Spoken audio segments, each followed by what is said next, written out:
Mics are working now. This is the jank as fuck anyway. I mean, I'm here, you're here.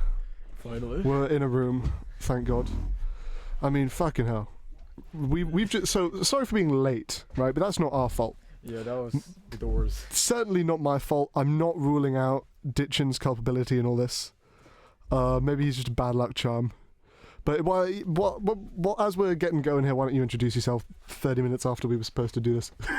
Well, my name is Dichhen, and well, how I met Alex was when we both come from Hong Kong. That's how we connected.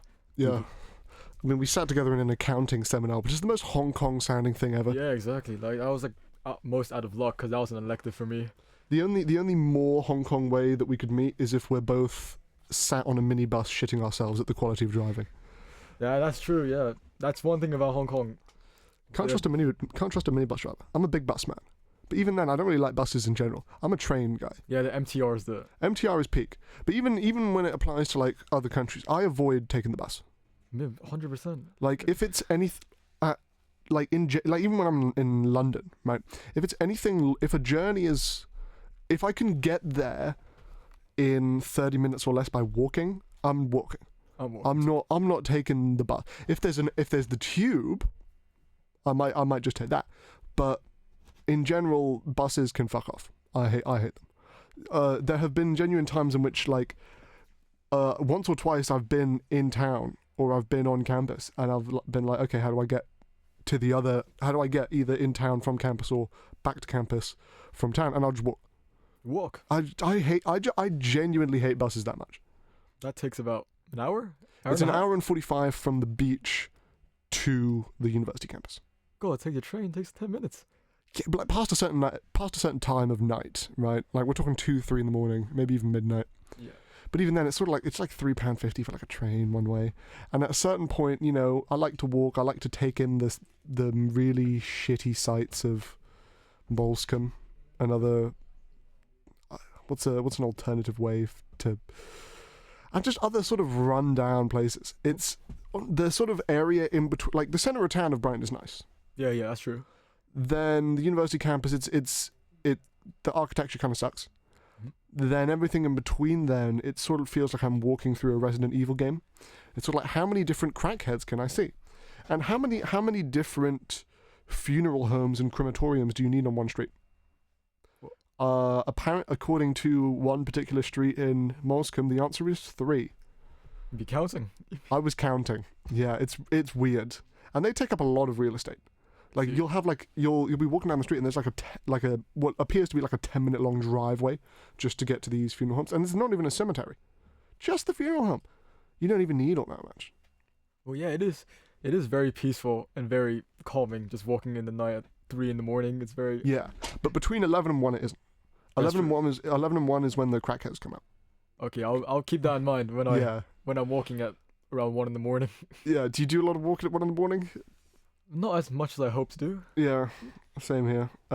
Like sometimes, if I know I'm going to pull in like an all-nighter to do an essay, because I work best in sort of the space between 1 a.m. and 5 a.m.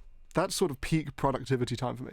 What I do sometimes is I'll go for a long walk and then I'll come back and then I'll have a shower and then I'll start working. But in general, I just love that time. Like between 1 and 5. It sort of feels like the world doesn't exist. I am sat there at my desk in my room with nothing but my laptop in front of me. I'll put my phone on the other side of the room. I'll put my headphones away, so I'm not even listening to. I'm raw dogging it.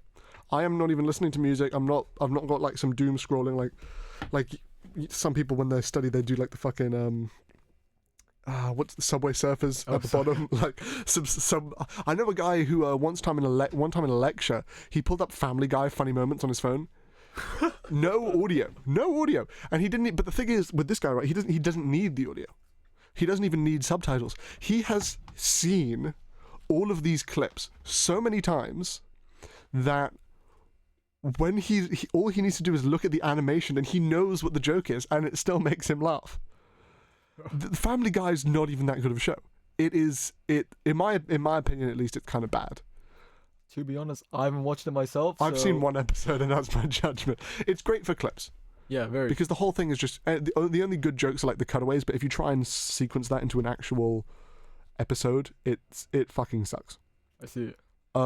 South Park does a better job of that, of actually taking what can be occasionally described as a bit of a clip show format and making it work.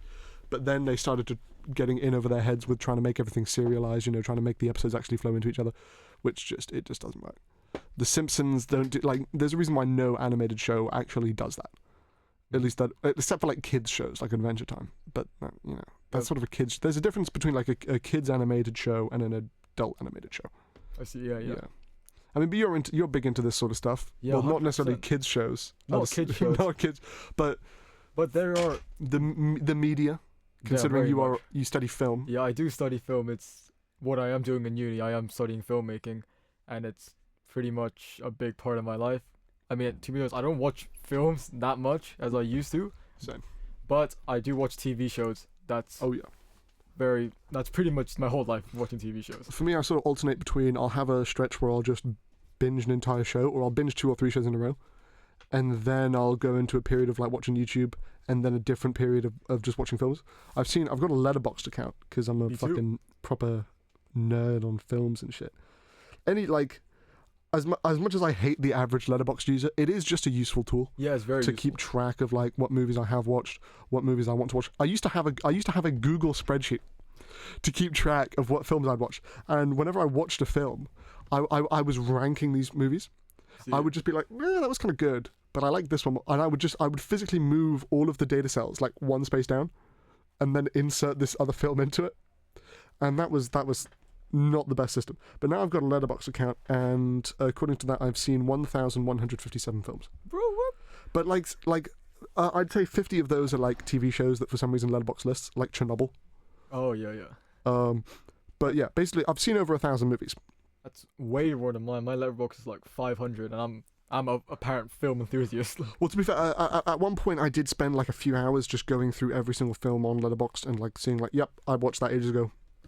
Right. So it wasn't like these aren't films that I've watched since creating an account. These are films that I've watched across the entirety of my life. Some of these sure, there are some films that I'll go back to and watch like a lot, like anything with Vince Vaughn in it, because he's the GOAT. Wedding Crashers is fantastic.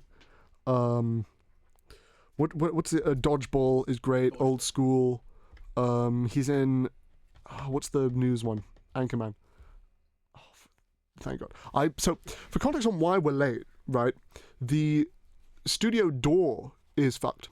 Very much. It's just not work. Like there's a specific code you have to push in. You got to do some buttons, twist a thing, and then you get in. Is how it's normally supposed to do. What ended up happening with us is you push the buttons, you twist the thing, and then you don't get it. And then you contact the tech support people, and then they show up, and then they can't get in until eventually they find. I don't know. How did we get it? Yeah, I don't even know. I wasn't paying that. I was mostly sat there being useless. But to be fair, it's not my job to be remotely useful at all. It's my job to be funny on air and sometimes interesting. We had about like 20 minutes of just fiddling with the lock, and we called someone. He started fiddling with the lock, and then someone else came. It was like like 2-step. Like so it's sort of like just continually passing the buck on who's supposed to try and fiddle with this thing. But there was like mishaps with different lost keys or whatever. But through the corner of my eye, I thought I saw them close the door that they specifically said, "Do not close." Yeah. But thankfully, it seems that they've left it like a tiny bit open. Yeah, we don't want to get locked in. Like, we don't want to get locked in. I mean, I was considering depending on if the reggae dude shows up on time. I was considering saying why don't we go over by 20 minutes and sort of make up at least so we can get a 45-minute show in. Right. But being locked in overnight does not sound fun. It's not really ideal. Like I'm in for an all-nighter every once in a while. I've got work to do. I don't have my laptop with me, but sort of just being trapped in a room. It's a nice enough room. Yeah, it's not really hot. It's not really cold. It's not really. Yeah, it's. I mean, I was told it used to get hot, but now it's November in the United Kingdom. Nothing's hot. Yeah, it feels very ventilated right now. It's it's a 10-minute walk from where I'm staying to the studio, and just in that 10-minute walk, my face feels like it's been dunked in a bucket of water, like just ice water, because like it's ridiculous the temperatures, and we don't even get snow. I know it snowed like a little bit the other day, but that didn't count because it didn't leave anything on the ground. Right. Yeah. I mean, you live in. How long have you lived in the UK? 6 years. About. Okay, so you're more used to it than me. Not really. I've lived here for 2.5. But like I've only seen snow about like 4 times. Not very many. Yeah, I guess it's yeah. Cause like when I came here about 2019, it took because it didn't snow for about like 3 years, Ah, and then like one day when I was walking to school, it started snowing. I was like, bro, damn, it's snowing. nice. I haven't seen snow that many times in my life. I saw snow once in Germany. Once last year. Beyond that, I cannot really remember for the life of me any other times I've seen snow. Yeah, that's true for us because Hong Hong Kong doesn't snow. Yeah, there's no hints of snow. I've seen frost. Yeah, there's Which, a lot of that. on top of one, I think it's the third or maybe third tallest mountain in Hong Kong, Ma On Shan. Mount Shan. I'm not sure where that falls in the rankings, but That unlocked a core memory. My friend lives there. my old scout troop. There's this like 100-kilometer race they do in Hong Kong. Right. And one of the checkpoints is on Ma On Shan, and Mount Shan, that's like Mount Shan is number 10. It's number 10. 10 on the list, but it's 702 meters, right? And this is like we're right near the peak of the mountain. But one of the checkpoints of this race, checkpoint 7, would be on Ma On Shan, which is 70 kilometers into the race. Right. So runners are showing up between 11 p.m. is when the first guy's showing up, but rush hour is between 2 and 4 in the morning. Right. And this is always happening like late January, early February. So it's cold. Yeah, it's cold. And one night, it was the coldest night in Hong Kong on record since the 60s. And I was on top of Ma On Shan for that. And then it started raining. Right. An angry Italian man poured tomato sauce on my hands, which is not a sentence many people Well, yeah, have probably said. But because of this, my gloves were soaked, so I had to take them off. And I put them next to my hammock, just on top of my backpack. The next morning I woke up, and my gloves were frozen solid, with a combination of rain and, thankfully, not as much tomato sauce. Okay, yeah, because Yeah, but tomato sauce would not be. because then that's just gonna smell. Yeah, exactly. And to be fair, like the Italian guy didn't even have a good reason to pour tomato sauce on my hands. He asked me for some tomato sauce to drink as a soup, and I'm like, okay. And I filled his bowl with it, and I gave it to him, and he's like, "This is a cold," and then he just dumps it on my hands. I'm like, dude, you couldn't have stepped like 1 meter back and then poured it on the ground. Even then, that's a bit rude. Like, do it in a bush or something. But like, come on, you pour it on my hands. I'm trying to help you out here, Yeah. But then we had, but like probably the most ridiculous sign of how fucking cold it was we had this sort of, we had a bunch of Coke bottles. Right. And we had laid them out in a field. And overnight it rained. The next morning they were all frozen into one solid chunk. Mm-hmm. Not a fun evening. I can tell. Yeah. But yeah, I mean, back to what we were talking about. 6 years in the UK is a lot more than 2.5. Yeah. I mean, I am still a Northern European white dude, so theoretically I am built for this. But at the same time, I'm not built for this, man. I don't like it. Yeah, because I'm Asian. So yeah, I'm not built for any of this because originally I'm from Nepal. Yeah. Very, very, very hot country. But doesn't it get cold though sometimes? Like, more like in the mountains. Yeah, it's the mountains. It's snowing all the time. Yeah. But like if you're really in like the city center, on the ground, 30 degrees. That's like the average. Like you're not getting anything higher than that or lower than that. So have you been to Nepal? Yeah, I've been there like 7 times. Don't say those two numbers in conjunction. I swear. Okay, I'll say 8 times then. I've started saying like 6, and then if I think I'm going to say the next number, I just say 6 or the number above 6 times, because like some people are just really annoying with it. They're just constantly doing the hand gestures and like saying the numbers in such a annoying way. Yeah, I mean I have been about 7 times, and yeah, I was trying to avoid those. I knew what is it like? Because you were born in the UK, right? Yeah, I was born here. But you lived in Hong Kong for most of your life. Yeah, so pretty much like my whole timeline is born in the UK and I was here for like maybe a few months and then back to Hong Kong. Stayed there until 2019. Back here in the UK again. What made you? What made your family leave Hong Kong? I mean, to be honest, I think they already were living in Hong Kong anyway. No, what made your family leave Hong Kong to come to the UK in 2019? Cause I have a sister, and she was going to uni in the UK in Nottingham, and I think it was like to support her, because it would be like a pretty hard transition for her to just leave her in like a country all on her own. But like, yeah, that's exactly what happened to me. But yeah, but like it's different with Asians and with like, cause like for Asians, a lot of the Asian people, a lot of the Chinese people I've met at university, it hasn't been that hard for them. Especially my flatmate who's Chinese, because he's on the phone back to China every night. Every night. Maybe it's different for Nepalese people. Yeah, Nepalese people maybe. Yeah, they really like to stay together a lot. Like, yeah. So then you moved to London, right? Close. Sorry.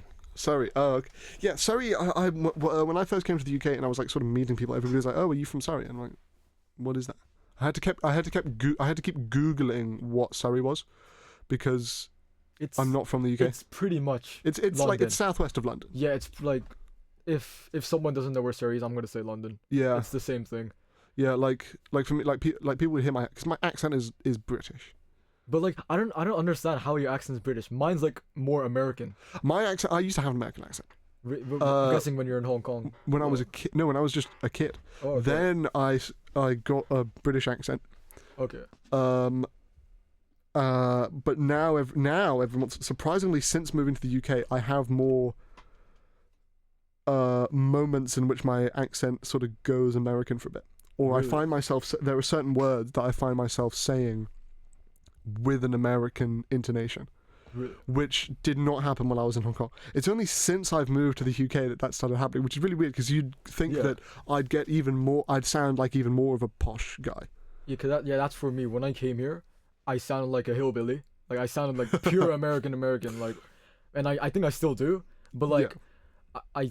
I sound a bit more British. You sound like and I grew up with a lot of people who speak like that.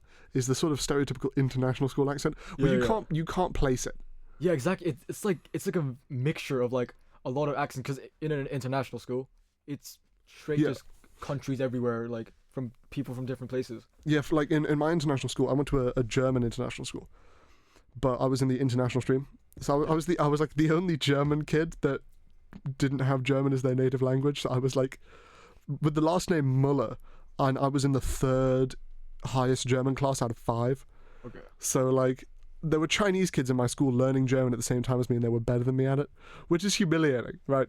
Yeah. Because it's like the teacher like at the start of a year, if I had a new teacher, they'd say like, Alexander Müller, and I'd be like, yep, that's me, and they'd be like, warum sind Sie in die dritten Klasse? Which is like, why are you in the 3rd class? I'm like, what did you just say? I'm having a bit of trouble here. But no, like, we had a lot of, despite it being an international school, it was mostly Chinese kids. Yeah. And like local Chinese kids.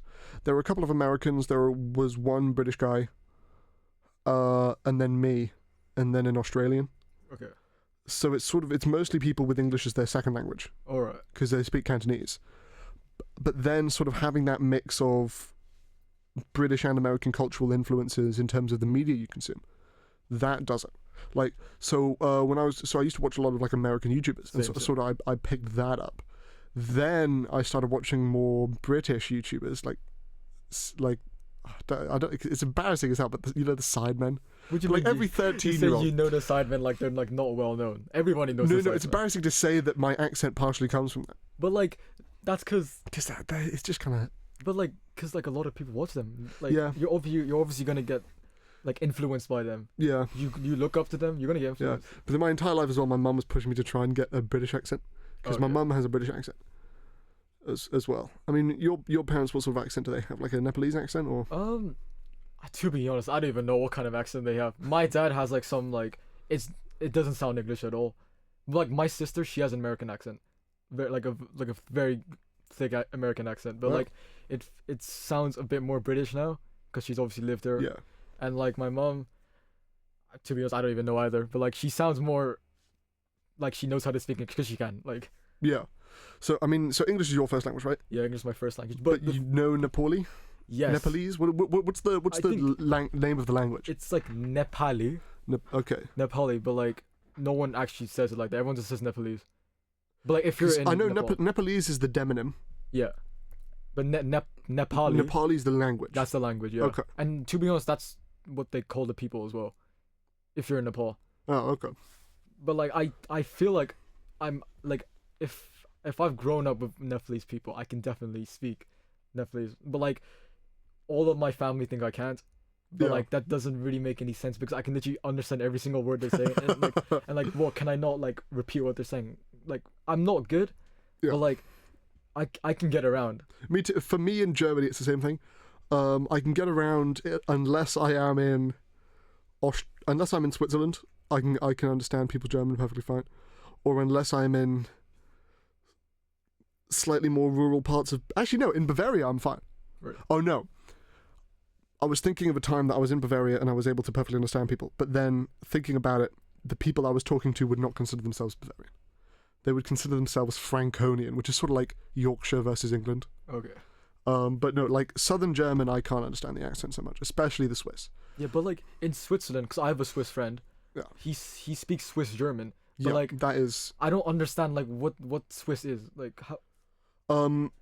Swiss German is a different dialect of German, Yeah. and it sounds like if you visited Guantanamo Bay and they were torturing a German dude by filling his mouth with sawdust. I see. Okay, let me. That's how Swiss German sounds, in my opinion. Okay.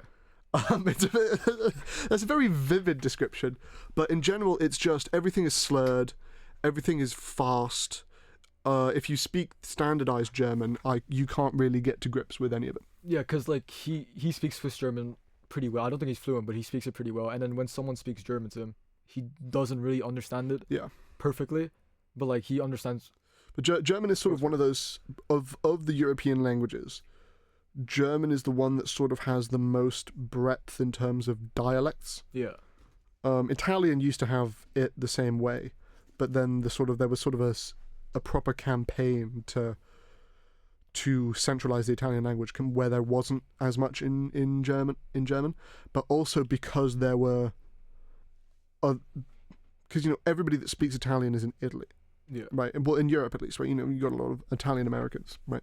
But in Germany, if you speak German, you might not be in Germany. You might be in Luxembourg. You might be in Eastern France. You might be in Switzerland, Liechtenstein, Austria. You might be in Northern Italy.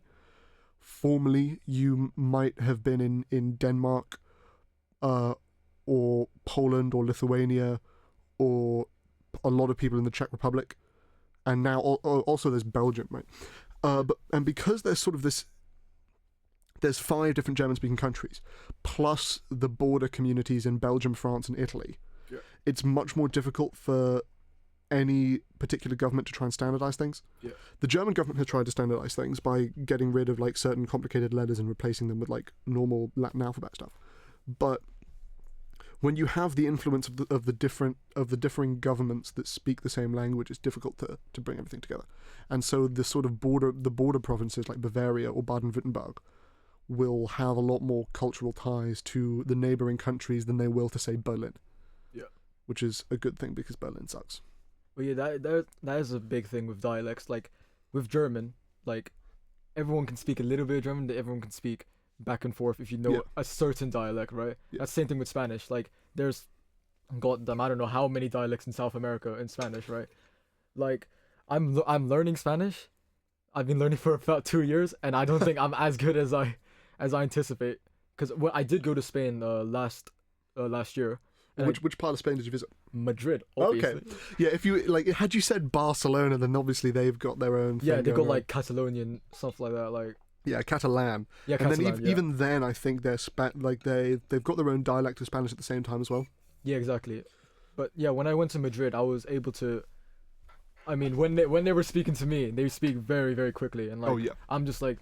Yeah, let me just speak some English instead. Is it difficult to get people when you visit a country? Is it difficult to get people to speak?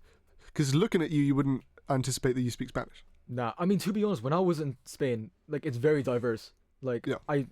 when I would go into a shop, there's like a Chinese person just at the tills, but no, everyone actually spoke Spanish to me. Oh, for real? Yeah, most of the time, unless like we dress like tourists, then Oh, okay. I just generally always look like a tourist. yeah, Even exactly. even in Brighton, like right now, I look like a tourist. Yeah, I mean, you were in the Hong Kong. Probably because I wear the same shirts that I do when I'm on holiday as I do when I'm living normal life. Yeah, yeah. So I tend to look like a tourist wherever I'm at, but there's nothing wrong with that. There's nothing wrong. Being a tourist is fun. Yeah, yeah. Like, sure, there's this obviously in places like Spain now. There's a certain stigma against tourism, but yeah, exactly. Especially in Barcelona, they like throw like, yeah, I mean, they like shoot like water guns at you or something. yeah, I've seen like them going into restaurants and pouring buckets on people. Yeah, like that's crazy. I mean, It's I mean, fucking yeah. weird. I mean, to be honest, when I was in Madrid, there was a lot of like people. When I was eating dinner or something, there was a lot of like people just coming towards me, just like offering like random like, like shit like. Like the sort of like that's not a good word to use. The sort of street scammers. Yeah, like it's just a certain type of people, certain group. They just come up to you. They just keep on like they just keep on like harassing you. Yeah. To like keep on like to buy their product, and like they Yeah. just won't leave you alone. Yeah. And I don't know. That was the only thing that was a bit. I Fearing. normally like the sort of tourism that I've done lately. I haven't been to any of the Latin countries. Okay. Well, I've been to. I was in France recently for a day, Okay. but I wasn't in. I was in Strasbourg, Yeah. which is like the German-speaking part of France, so it's not really France anyway. But I haven't been to any of the Latin countries since 2018. Okay. Yeah, 2018 was the last time I was in any of those countries. So in terms of the place I've been recently, I've done a lot of Eastern Europe. Yeah, you've done a lot of traveling. Like, Yeah, I do more than my fair share. But I've spent more time lately in Northern Europe, in like Scandinavia, and like I've done an Eastern Europe and the Balkans. okay. And the Balkans especially, there's not much tourism going on there in certain places, so you don't get any of that stuff. Like there's not as much of like if you have people that are going around trying to find like a good place to scam, or like not even just to scam, but just to try and sell you bullshit trinkets, they're not going to Podgorica, Montenegro. Yeah, You they're know. not. Yeah. Nobody's going to Podgorica, Montenegro. When you search attractions on Google Maps of Podgorica, one of the top attractions is a tree. That doesn't sound very interesting. It's called the tree. Oh, it's called the tree. It's called the tree. It's got a 4.9 star rating Fair from enough. 101 reviews. Okay, 100. But still, that's still pretty high. I'll read. It's a tree. Okay. I'll read you some of the reviews. Drove all the way from Egypt to see this tree. I had heard of its majesty from afar, and I felt it in my soul that I needed to see it in person. My heart is now satisfied, my soul enlightened. Another guy said, it is a magnificent piece of arboreal species. I visited this flourishing floral figment of mystery on a Sunday night, and I felt my heart open. It is indeed the tree. Will recommend to visit it, touch it if you dare, hug it if you want to feel the pulsation of nature in your heart. They're all fucking with you. Yeah, Because 100%. basically, the same thing happened with me. You get to Podgorica and you sort of realise, oh, there's actually fuck all to do. Right. So you Google what's there, and when the tree comes up, Yeah, people just go there and they leave funny reviews. Yeah, because to be honest, what are you supposed to do there? You just look at it and then you It's- just go back home. Like, Exactly. Yeah. There's not. I mean, I only found out after I had landed in Montenegro and I'd spent a day and a half there that Podgorica is nicknamed the most boring city in Europe. I mean, you sound very educated. I feel like you've been to more countries this year than I have in my whole life. All I see in your Instagram is just country after country after country. Yeah, Like- it's one of my flatmates from first year just comments on all my posts like, dude. Yeah, like when I'm like in my lecture, I just see you in like Lithuania or something. Like it's so random. Like I've been to like about 8 countries in my life. Like I mean, I very little. like my sort of thing is I don't really double back. Yeah, that's what I don't want to do. But my family loves doing that for some reason. Like, Well, now that I'm an adult, yeah, I sort of have a bit more. When it's just my mum and I going on holiday, I have a I bit see. more influence. yeah, And also, if it's just me going on holiday, mhm, I have the most influence out of anybody. correct. Because who is going to tell me where to go? It's just, well, technically, like the government's telling me, like, oh, you can't get a visa here. Right. But like, I do a lot of budget travel, okay, so I will fly for like £40 return, okay, and I will stay in a place that's maybe 10 to 15 euros a night. and I will eat at like a supermarket for lunch, and then I'll have like a decent dinner. But when I'm going to the Balkans, Mm-hmm. a good dinner is like seven euros, That's, which is like, that's pretty good. yeah, it's not that bad. And like a beer is like, and that's like including like 2 beers. Yeah. But like, yeah, the prices are like very fluctuating. If you go to Asia, Yeah. you're like £1 here will get you like a whole damn meal. Like, Yeah, in Cambodia, and Vietnam, when I was in each of those places, the prices are crazy. yeah, I saw a video today of somebody showing the prices of a liquor store in Myanmar, Mm-hmm. and a bottle of gin, which is just it's a horrible drink, but a bottle of gin cost 63 pence. Yeah, it costs nothing. Like, Yeah, like in a place like Hong Kong, it's a lot more. yeah, Hong Kong is. But even then, like in Hong Kong, the sort of expenses are coming from housing. Yeah, that's like, yeah, that was the like everything. If housing wasn't a problem, If housing wasn't a problem, Hong Kong's cheap as hell. yeah, exactly. Hong Kong's like one of the most cheapest countries like ever. Like, Yeah. it's like if I wanted to go to the airport, it literally costs £5 like for a 2-hour bus. Like that's like crazy. Like £5 here will give me to Brighton. It'll give to Brighton God, back. yeah. It makes no sense. I hate the buses so much. Exactly. And then that's- you've got to like, if I want to get the discount on like a student pass, I've got to like verify my ID with them. Like, fuck off. Yeah, exactly. It's just bad here. But yeah, you go to Hong Kong pretty often, right? I go to Hong Kong twice a year. Okay. So I go for Christmas. I go from this. Approximately mid-December. Okay. I'll fly back. This year I'm flying in 3 weeks. Okay. So after this, I've only got 2 shows left Okay. until like And like February. this show was about like half of the show. And this show's a half show, except the reggae dude's not turned up, so we can just keep going. Yeah, I guess. So. But like, I'll go for Christmas because it's an important time, you know. Yeah, very family, and then I'll go for the summer. Okay. And summer. And summer is like 4 months long Yeah. because it's like because I don't need to because my exams are online. I don't need to be here. Yeah. I had group work the other week. Mhm. But that was like during like the sort of halfway through the term sort of group work. So it's like you sort of have to be there. Yeah.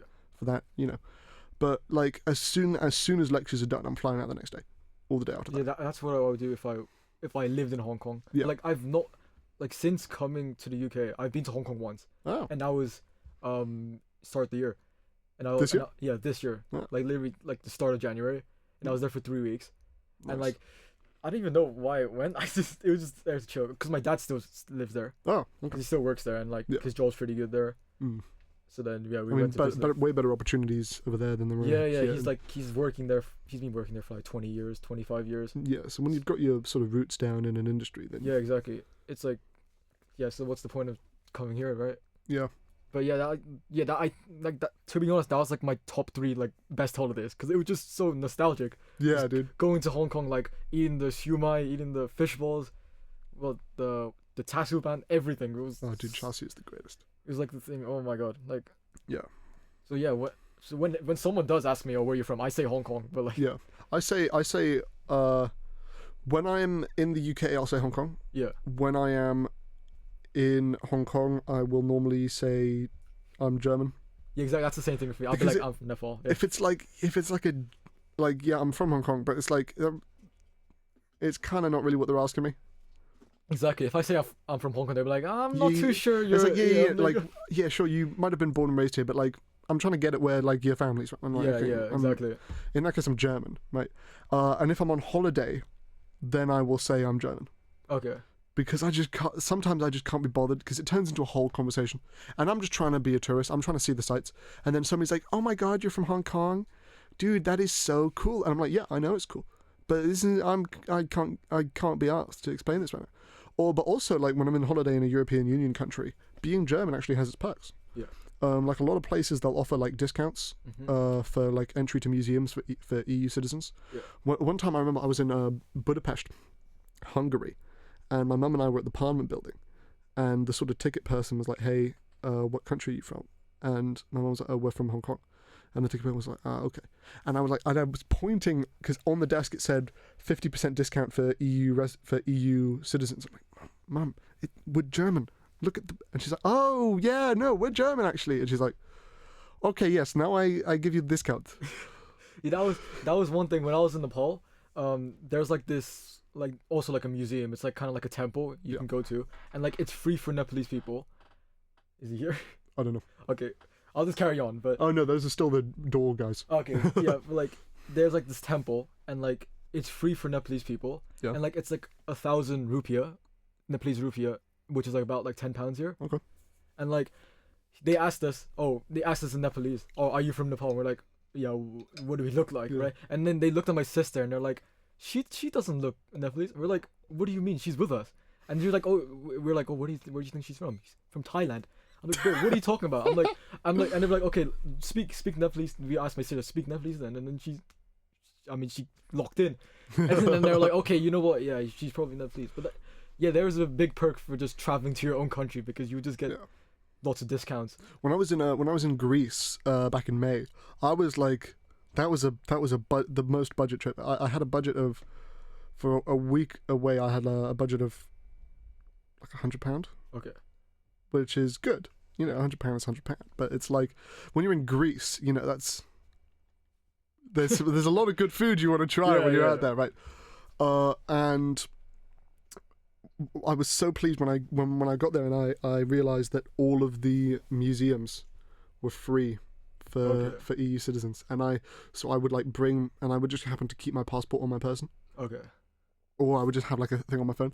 Whereas the dude from Hong Kong I was with, who's Hong Kong Chinese, he was having to pay like €15 to see the Parthenon, or like €20 to see the Parthenon, and I'm like, thank God, because that's my entire daily budget done if I'm buying a ticket to this museum. Well, yeah, look at you. You're just naming all the countries you've been to this year. I've been to, I think, I've been to Hong Kong. Oh wait, Hong Kong at the start of the year, and I went Turkey. Ooh, Turkey's. Yeah, I've heard good things. Turkey in March, and that's it for this year. And the UK. Yeah, and the UK, because we're counting me coming back. We're counting that. Well, when I say how many countries I've been to, I count Hong Kong. Yeah, I'll count Hong Kong. And I also count Macau. Yeah, Macau as well. Yeah, and Taiwan. To be honest, I haven't been to Taiwan, so I can't count that. It's nice. It's nice. Yeah. A little bit cold sometimes, but you know. Yeah, I can like list the amount of countries I've been on in both my hands. But I've been to Hong Kong, Macau, China, Thailand, Singapore, UK, Turkey, Spain. That's it. For me and I reckon I've been to a shitload of countries. Exactly. But the most surprising thing I would say is, so I've been to, at the moment I've been to 47 countries. Oh my. Because country number 48 is coming in 3 weeks. Because I've got a layover, like I've got an extended layover, so I actually get to go. Oh, okay. But right after I graduated high school, I had been to a total of 19 countries. Okay. So, and now I'm at 47 and I'm about to be 48. So yeah, I've more than doubled the number of countries I've been to in just really 3 years. Boosting in just 3 years, because I just like if I have like a week off, or like if I have a long weekend, I'm like, hey, how much does it cost to get to Ireland? And some of these places, like for Ireland, I paid €16 for a return flight, which is ridiculous. Yeah.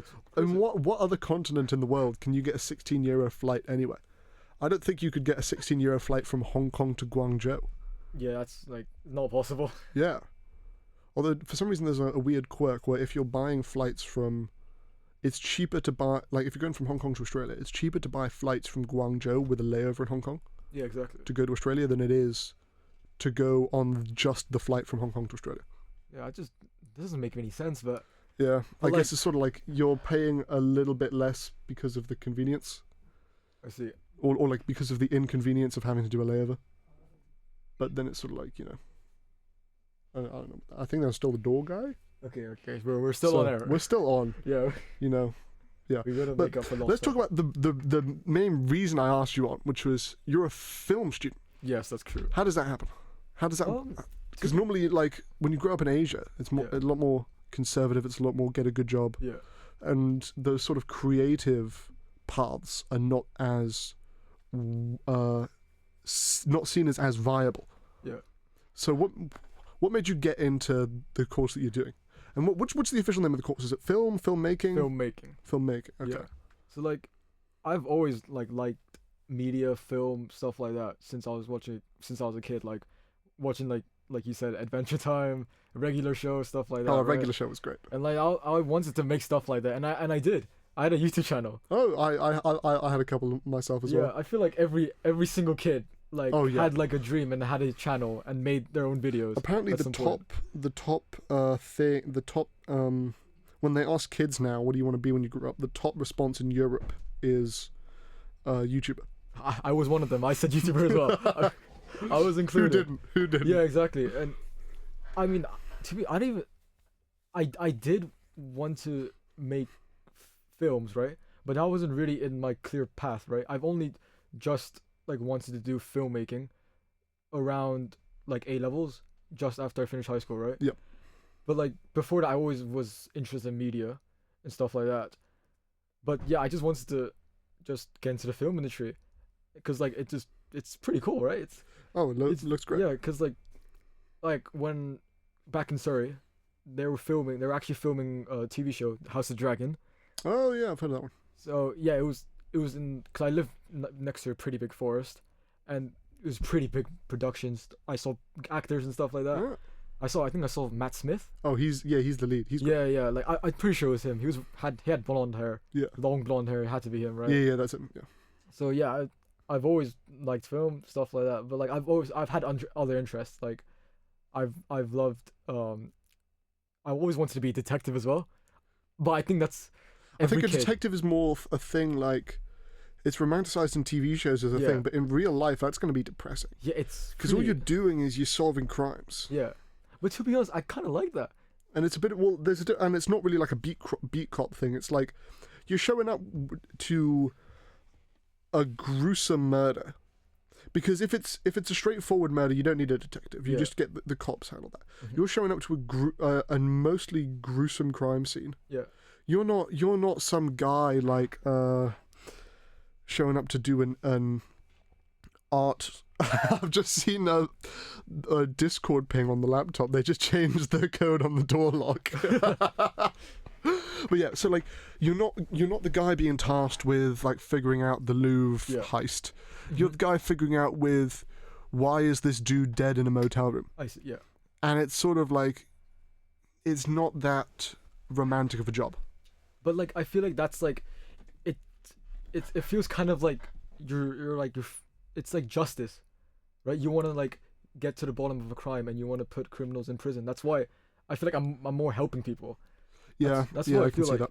Because that's like, because I watch TV shows all the time. I watch Dexter, and now it's like that really like Yeah, Dexter's blown up lately. yeah.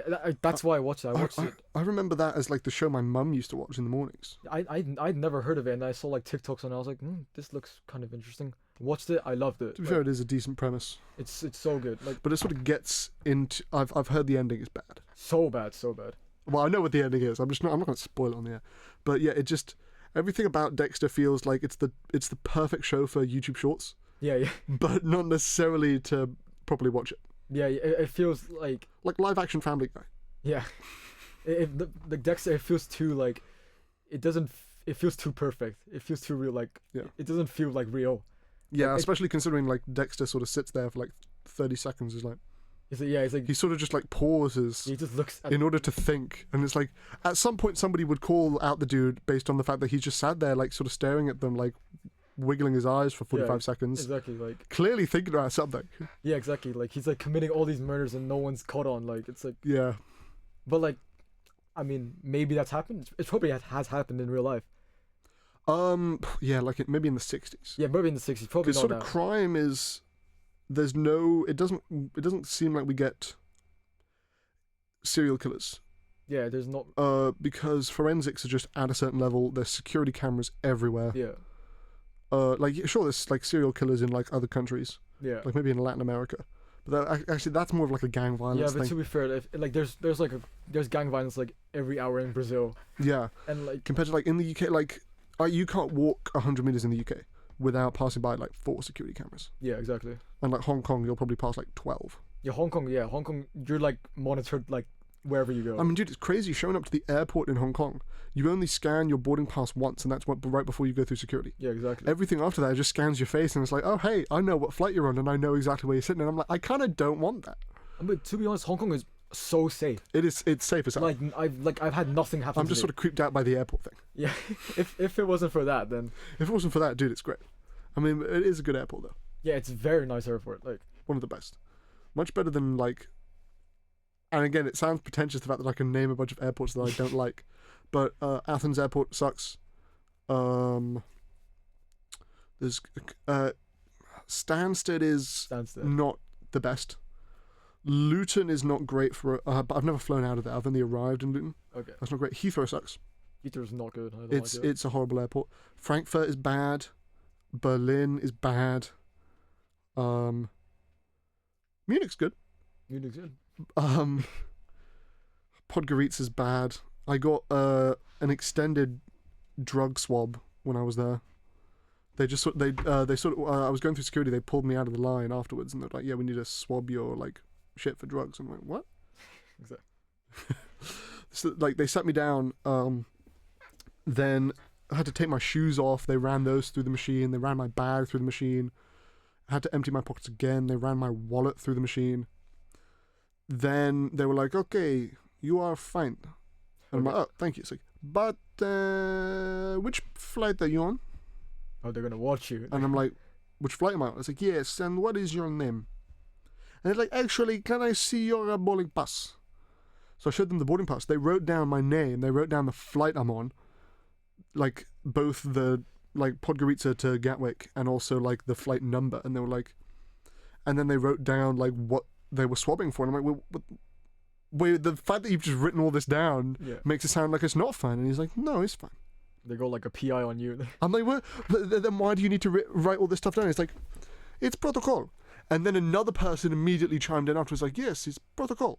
I'm like, I feel like I'm being targeted for some sort of like drug bust or something. But I ended up working out, got on the flight. Yeah, thankfully that's not happened to me. Oh. I mean, to be honest, I've not been traveling a lot. I mean, it's more likely for you. You've been going everywhere. Like, I mean, I go through security a lot, especially normally when I fly, because I prefer to fly out of Gatwick to Hong Kong. yeah, But there's no direct flight, Oh, okay. so I do a layover in Doha normally. Oh, yeah. Or Also- sometimes recently I did one in Beijing. Okay. Both times they make you do security in the layover. Okay. Same thing with Istanbul. They make you do all three of those airports. They make you do security. After you get on the plane, you have to do your bag again, Okay. and then you get back into the airside part, which is not the standard for how stuff normally works. But yeah, whatever. Yeah, I mean, if you got through, then Yeah, I've been stopped by border security once, but that was like I've been pulled out of the line once, but I forget what it was for. I mean, maybe just like a random check. Like, Yeah, they put me into like an entire different section of airport security. I remember a time they did that when I was leaving Hong Kong, to come back to the UK in January. Like, I was traveling with my mum, and my sister. My sister had she has a Hong Kong ID.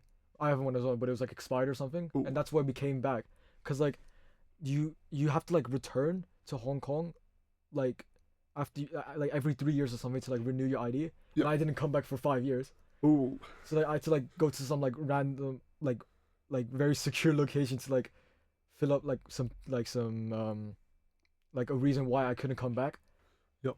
And like so I renewed my ID, right? But it didn't come in time to leave. Oh.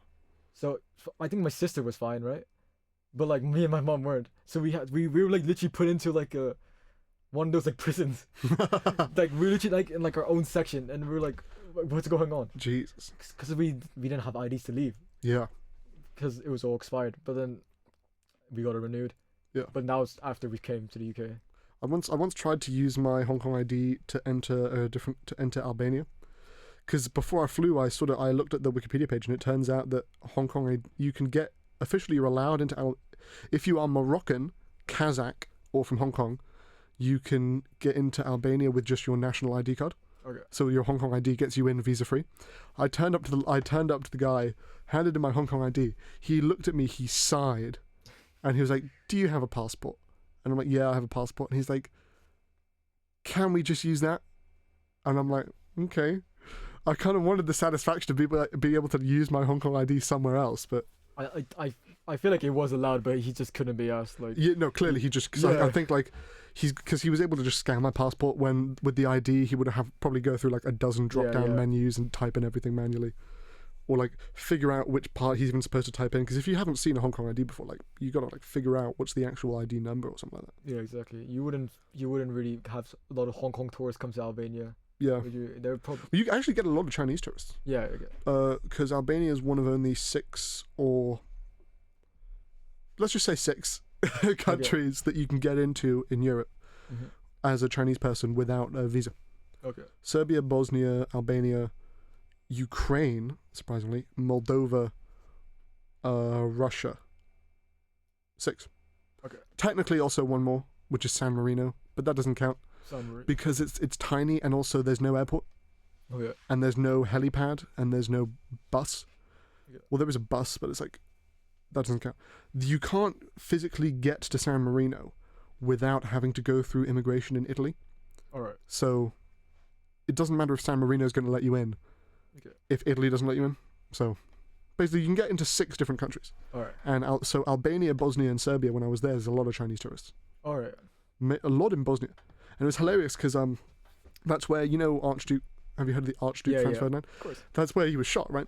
And they have a plaque on a wall saying like this is where he was shot and World War I started and like a bunch of people died. Right in front of that is a replica of the car. All right. And so you get a bunch of Chinese tourists, don't read the plaque, don't even know what Sarajevo is famous for. They're just they're posing with the car because it's an old vintage car, and it just looks hilarious. All right. Every single time, like the Airbnb I was staying at was like a 200 meters away from the bridge, and in order to get into the center of town, I'd have to walk past the bridge and then right past the assassination site. Every time there was a different Chinese man whose wife was taking a photo for him. Bunch of anyway, let's get back to we keep getting sidetracked. Yeah, we do. Filmmaking. What do you when you're studying filmmaking? What sort of job do you want to do on a film set? To be honest, I don't really know. I just don't want to be a director. You don't want to be a director? No, I feel that's I'm Too not. much pressure? Yeah, too much pressure. I don't think I'm like a leader. I don't think I'm a naturally born leader. I'm more of like I don't want to say follower, but like I feel like I work better like as like a co-leader, not really as like the main guy leading. So like a DP. Yeah, director of photography. Maybe I'd be good at that. Like I think I'm pretty good at like cinematography, sound, pretty much everything but direction. And not because you're doing filmmaking, so you're not doing acting. No, not really. I could act maybe, but I don't think I'd be confident. Knowing the way that sort of the film system works, they sort of look at a person and based on what they look like, they're like drug dealer, cowboy. Yeah. So I wonder what you would get typecast as. To be honest, I don't really know either. Like, to be honest, probably like an editor. Okay, bye. No, like if you were acting, what would you get? Like what would acting, you get typecast as? Acting, I don't even know. Probably like some like shitty gang member. Yeah. Some shitty like South American gang member. Cause like I don't think I really look. Cause like. Are there many Nepalese gangs in the UK? To be honest, yeah. But really? like they're not they are Nepalese, right? But then they're more like roadmen. Oh, okay. They act like white people. They don't act Nepalese. Is roadman a white man thing? I feel like you see more white people be roadmen than others. Maybe in the UK. But like for like Asian, you don't see an Asian roadman that much. I mean, in Hong Kong you have the triads, but that's very different to roadman. Yeah, roadman is those guys like a road. Well, I feel like a roadman is not a gang. A roadman isn't a gangster. A roadman is more like an annoying guy who's just like a wannabe gangster. Yeah, a wannabe gangster. You get a lot of those. I heard a story recently about there was this group of roadmen in southeast London. Yeah. I forget what there was like the Woolwich Street gang. There was these 12 guys. Basically, they took over this area. Okay. Like they were the guys in charge of the entire sort of Woolwich sector. And what ended up happening was they sort of wanted to go to the next level. As it turned out, in their mind, the next level was ISIS. What? Okay, that's a big jump. It's a hell of a jump. So they flew to Syria. All right. They were in Syria for 24 hours before they just all got airstruck. But exactly, there's like a war happening like Yeah. 24/7. They got taken to the ISIS compound Yeah. where they were supposed to receive training. They got their training right as their training was like wrapping up. The Americans bombed the facility and they all just died. Oh, that was in a like mission failed. Clearly, they should have stayed on the block Yeah, in exactly. London, right? But you know, I mean, Yeah, there's ambition, and then there's joining the Islamic State. Yeah, exactly. I wouldn't go to a country there's a war happening. I wouldn't. Yeah, go, I wouldn't go to. I mean, I went to Cambodia, and shortly afterwards, they ended up in a sort of de facto war with Thailand. Okay. I've been to South Korea, and they're also technically in a perpetual state of war with North Korea. Yeah, there's like a war happening, but it's like kind of like those. It's a non-war. It's kind of like with Hong Kong. Hong Kong's not really a war. It's just like a. No, it's more because the Korean War, technically, they never signed a peace treaty. Okay. They signed an armistice, which is a pause, Alright. but they never signed a peace treaty, so both sides are still at war. Okay. But they're both like, but it's just they have the demilitarized zone, which you can actually visit, which is crazy. The fact that it's like, this is the border between two of the biggest enemies in the world, and right north of that border, and you can see North Korea. Yeah. It's like right north of this border is a country that is constantly preparing to be ready to invade the south. Alright. And I'm just sort of here, and then you can go into the tunnels that the North Koreans dug to get into the south, Wow. like to try and like send spies. But the South Okay. Koreans caught them because making a tunnel makes noise Yeah. and vibrations, so they just caught the North Koreans. And you can just go into the tunnels now, Okay. and you walk to like within a few meters of the border, Alright. which is just crazy. But it's also like really, the tunnels are really short because North Koreans are seriously malnourished, Yeah. Yeah. so they're all tiny. And so like as a 6 foot tall dude, wink wink. I'm pretty sure I'm 6 foot. Like by Right. half a centimeter, I scrape the boundary. But you go in there and they give you like a helmet, and then you have to like crouch. If you're my height, you have to like crouch the whole time. But even then, you're still hitting your head a lot. Alright. Like you feel like by the end of it, you feel like an NFL player. Okay. Like I feel like I've got CTE. Yeah. Oh yeah, but yeah, with the Hong Kong thing, the what's it called, the We're Special Administrative Region. No. Yeah, The Sino-British Joint Declaration. I don't know, yeah, something like that. something like that, right? Because China's gonna like take over. That's like the Yeah, 2047 is the. yeah. That's like the only because like in the future, I would love to live in Hong Kong. Yeah. But like, what's the point of Who, living there? who knows what? Yeah, who knows what's gonna happen with that? Exactly. That's like the only. That's the only thing. That's the only thing that's keeping me on edge. Like I don't know. Yeah. Where I'm gonna I live. guess sort of I'm perpetually alternating between the smart thing to do would be to leave Hong Kong as autonomous, because it's sort of, if you integrate Hong Kong, then what's the point? Yeah. The whole point of same thing with Macau. You can't integrate Macau. Macau has a more obvious case for why you shouldn't integrate it. Yeah. Because Macau exists because of gambling. Yeah. If you integrate Macau, are you going to make it are you going to make gambling illegal, or are you going to make gambling legal in all of China, and which is something that they don't want to do. Yeah. So it makes sense to leave Macau as autonomous, right? And then the same, and also like having a different currency and everything. It Yeah, just exactly. sort of, and then you can get international tourists there. They're more willing to go to a place called Macau than like Macau, China. Yeah. Hong Kong sort of same thing with business. Yeah. So it sort of makes sense to leave Hong Kong autonomous. But the thing is, the Chinese government doesn't have the best track record of being completely competent. Yeah, they're not. What was the thing? But to be fair, in recent years, slightly more so. Okay. The only big blunder was COVID. Yeah. Definitely came from a lab. Yeah, that's what I'm thinking. I don't think It was a lab. it feels too. I'm pretty sure it got confirmed to be a lab leak though recently. Even though Really? they used to kick you off social media for saying that. Okay. Um, But thankfully, I never got I mean, I was never tested positive. I never tested positive either. I might have had it, but I never tested. Cause I had a period where my whole family had it, and like I was Really? I obviously live in the same household as them. Yeah. I never once got it. Like I kept my taste. I kept. I no runny nose. I was fine. I mean, for me, like in Hong Kong, we had lockdown from February 2020 until January 2023. Yeah, it's a long time. And I was just at home the whole time because we had online school pretty much all the time. They would bring us back for 2 weeks and then have to shut us down again for like a month. But considering like my mum was still going to work, I never got COVID. Okay. That's what happened in the UK, because like I never really had a full year of school, because when I came here, came for year 9. Yeah. And then I had like I don't know, 6 months, and then it was about March, and then lockdown happened, Yeah. and then it started to like COVID started to drop down, the cases started to go down, and then we started school again, and then restrictions got lifted. Then the cases went all the way up, it skyrocketed up, and then and then my school got cancelled again. Yeah. I never had a full year of school. Like Yeah, my last full year of school. Well, I think my final year, year 13, was a full year of school, but that was all like we were wearing masks okay. most of the time, so yeah, it doesn't count. Plus, we had like the plastic divide. Dude, the plastic dividers at Oh, yeah. lunch, horrible. I saw those. We didn't have that here. Like I saw that in like people's like Instagram stories and like Dude. it looks so like Like you could have four. Like we in my school, we used to have these long tables of like 20 people. yeah. They split them up so that you could have 4 people on a table, but you would have to choose which 2 people you want to talk to.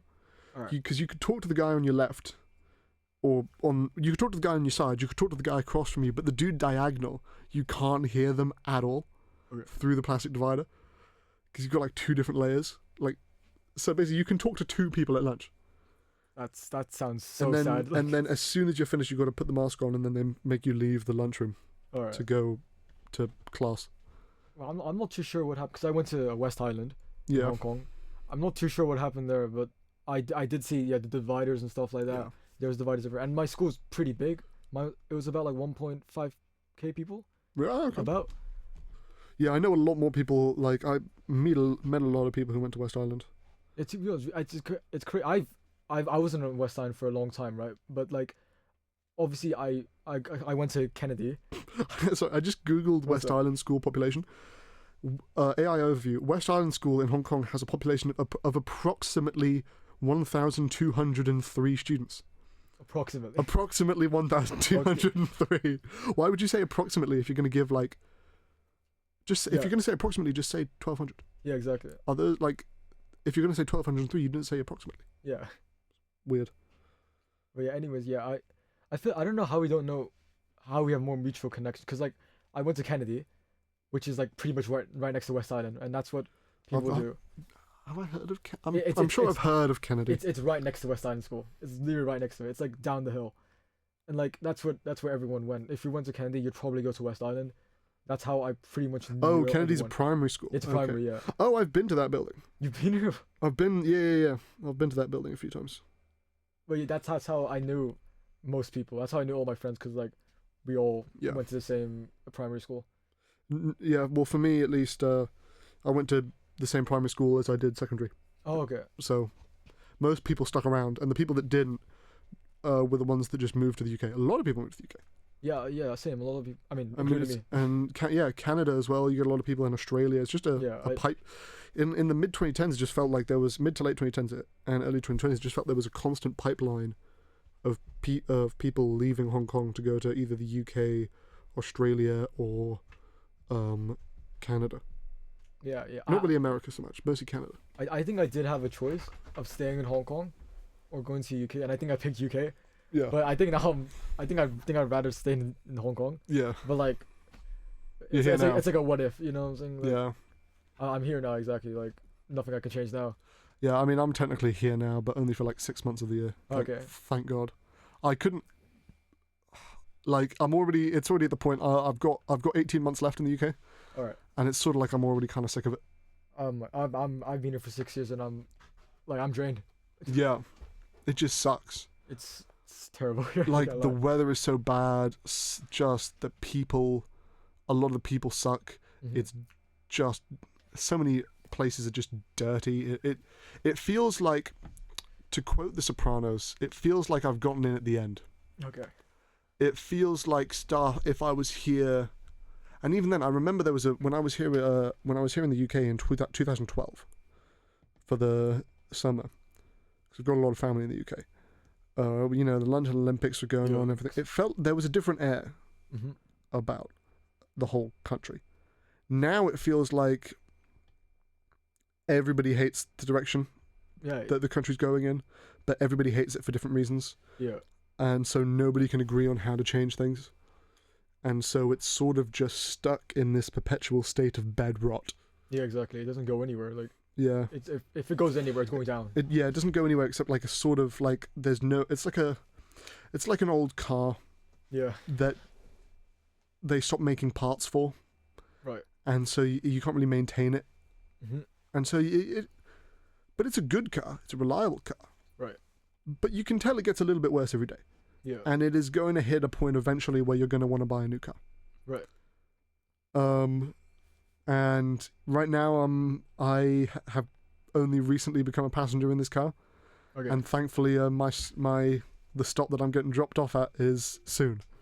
Well, I'm going to be riding this way to the destination. You're not gonna do you not? I mean, doing the film industry, do you not want to go to like America I think or like work at? Do you speak Cantonese at all? Nope.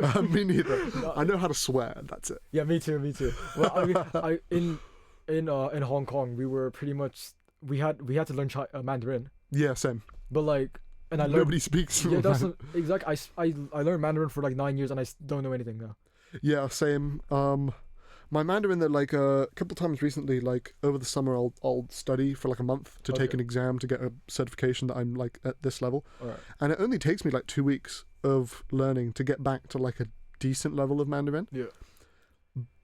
And actually, funnily enough, the last time I used my Mandarin, it was at a bus station in Bosnia, Okay.